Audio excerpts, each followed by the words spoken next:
Only one person in Emmerdale currently knows where Nate Robinson is, and that's his killer, John Sugden. Nate vanished from the village last year. As far as his family are aware, he went to Shetland to work on a wind farm. What was strange, however, was that he made no contact with anybody after he went. His wife Tracy has been left struggling financially, and can't understand why previously loving father Nate would totally abandon his daughter, Frankie. Viewers know the reason why Nate hasn't been in touch. It's because he's dead and his body is currently in the lake. This is the same lake that a limo crashed into when it was covered in ice. This incident led to the deaths of 3 people. One of them was Amy Barton, who fell through the ice and, as she did so, spotted Nate's body eerily suspended in the water.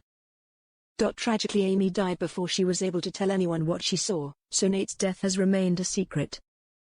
Viewers also know that his killer was John Sugden, the paramedic who loves rescuing people so much he sometimes hurts them just so he can rescue them.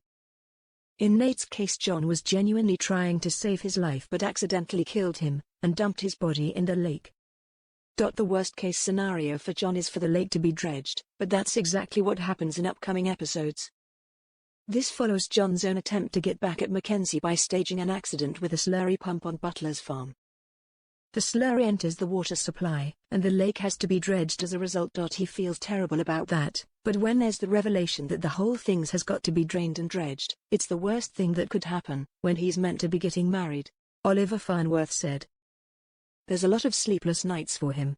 It's just a big web that he's pretty much created for himself, and he's constantly putting out fires, very much in a state of flight during that week.